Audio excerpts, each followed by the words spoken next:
Right, The French Dispatch. Really good. I liked it a lot. I'm a big fan of Wes Anderson movies. I know his style is not for everybody. The symmetry, the tweeness of it, some people find a little off-putting. I've always liked it, and French Dispatch is no different. If you don't like his style, you are definitely not going to like this movie. The French Dispatch is probably the most Wes Anderson movie that Wes Anderson has ever Wes Andersoned. Yeah, if you don't like his style, don't bother. But if you like his style, or you think he's a good filmmaker, which I believe, I think he's a very, very talented filmmaker.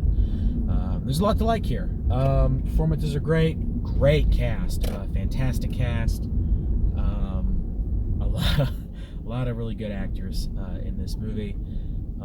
It doesn't have a plot in the traditional sense. It's more a collection of stories. I mean, the underpinning of it is the French Dispatch, which is a column for world politics, art, stuff like that. So there's a piece about art, and there's one that's about revolution, and there's one about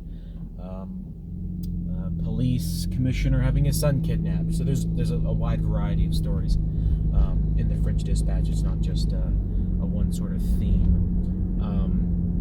Some actors, I guess Wes Anderson has that kind of reputation. I guess that he's just a really good reputation. Some actors, I guess, just show up. Like Willem Dafoe was in this movie. I had no idea Willem Dafoe was in this movie. He has one sentence of dialogue, maybe two, and he's in the movie for a few minutes, and that's it. Saoirse Ronan has a few lines, and she's in the movie for a few minutes.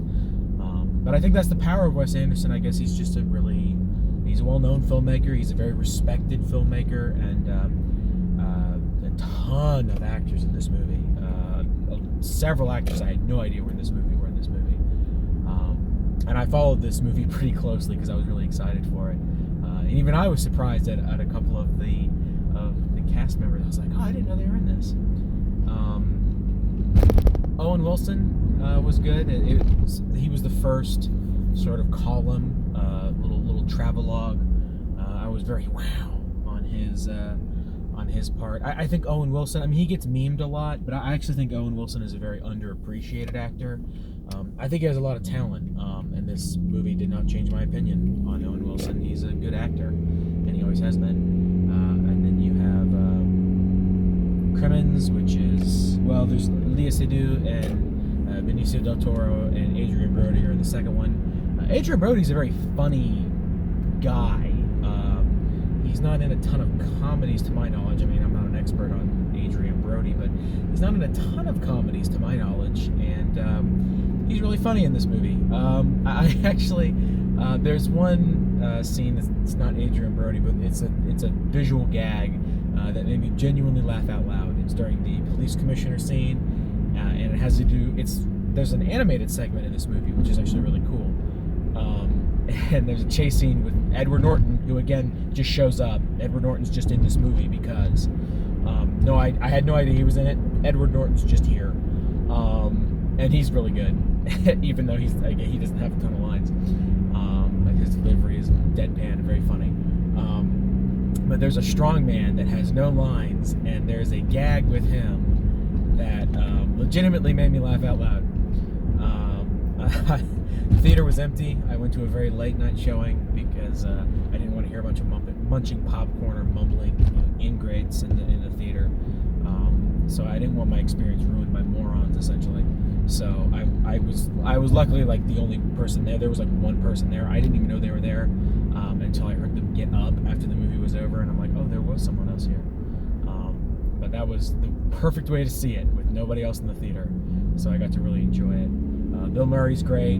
Bill Murray is essentially retired from acting. Like, Bill Murray is retired, except for Wes Anderson. And Wes Anderson gives him a call and is like, hey, do you want to be in my movie? And Bill Murray's like, sure. So this is kind of the point in his career where he's pretty much retired, but he said it in a few interviews where like Wes got his number and just asked him to be in shit, and he was like, sure. And that's essentially their relationship, is he'll just call him up every time and be like, hey, you want to be in my movie? And Bill just says yes, because I think he really enjoys being on, working with Wes. Because again, Wes has a very good reputation. He's very well respected, very talented. I really like Wes Anderson a lot. His style is, again, I've said this multiple times, not for everybody. Understandable. I mean, if it doesn't do it for you, it doesn't do it for you. But this movie definitely did it for me. Feeling a strong 8.5 out of 10 on this one. Maybe even a 9 out of 10. I really, really enjoyed it. I was entertained the whole time. All the performances were great. I just had a really good time with it overall. Grand Budapest Hotel is still his masterpiece. Grand Budapest Hotel is one of my favorite movies of all time.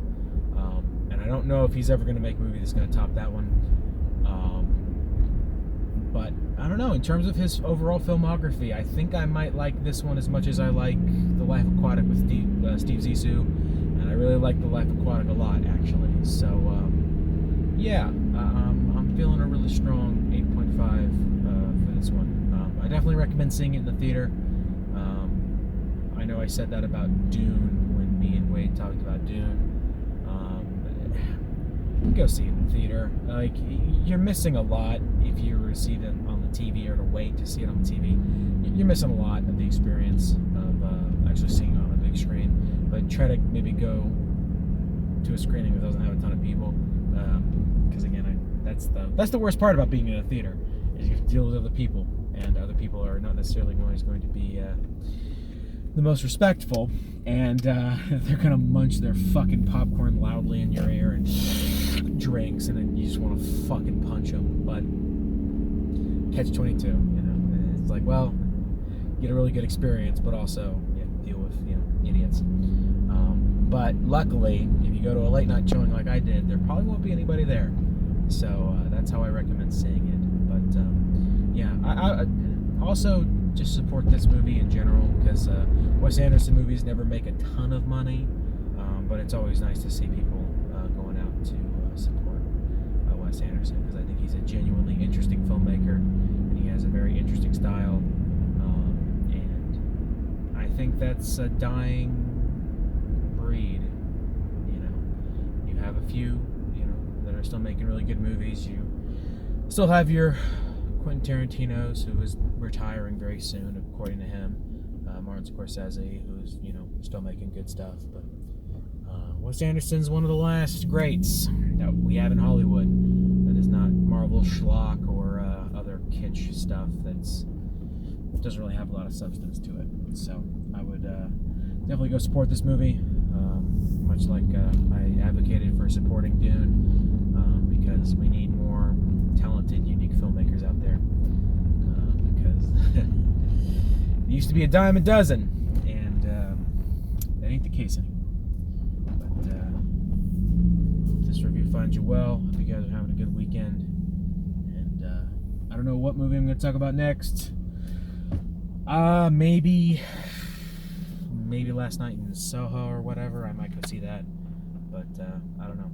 But until then, take care.